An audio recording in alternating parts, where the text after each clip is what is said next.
आज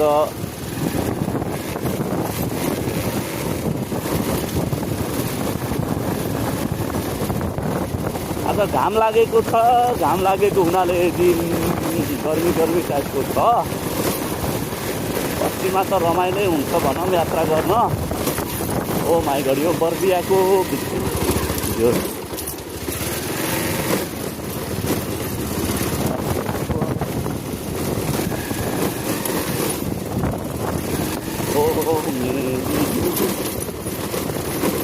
यहाँबाट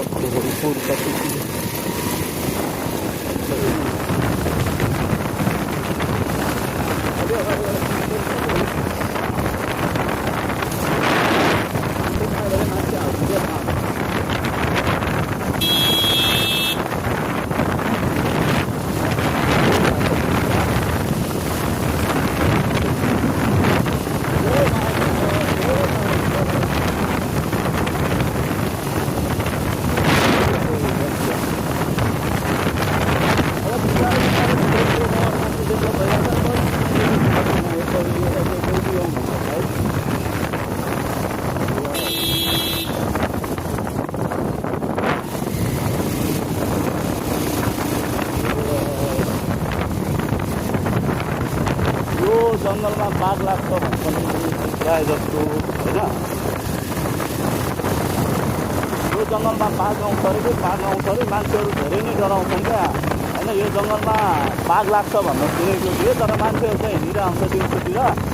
म त राति पनि आइतिर हुन्छ कहिले कतिपय यसो समय त्यस्तै परिस्थिति आयो भने। यो प्रायः जस्तो यो जङ्गलमा बाघ लाग्छ नै भन्छन् क्या होइन। धेरैको मुखबाट सुनेको थियो।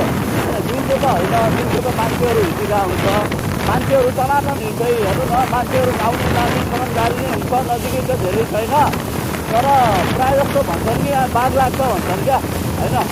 म रातिको बेला भने बाघ लाग्छ भन्ने झन्डै 80को स्पिड 90 100को कहिलेकाहीँ 100को स्पिडमा पनि निस्किँदै जङ्गलमा होइन। अनि बाघ लाग्छ भन्छन् क्या धेरै जस्तोले। मलाई त लाग्दैन, तर पनि अब जङ्गल एकदम घना छ क्या, तर चिसो छ, रमाइलो जङ्गल छ। तर अब हुन त आइगयो भाइ, नजिकै रहेछ। एकदम मान्छेहरू भन्छन् कि यो बाटो हिँड्दा चाल गर्नु होला, बाघ लाग्छ, बाघ लाग्न सक्छ होइन। बाघले तपाईँलाई छोप्न सक्छ है भन्छ नि। अटोहरू लागिरहेको हुन्छ भित्र जानलाई, गोलको जानलाई म्याजिक लागिरहेको हुन्छ।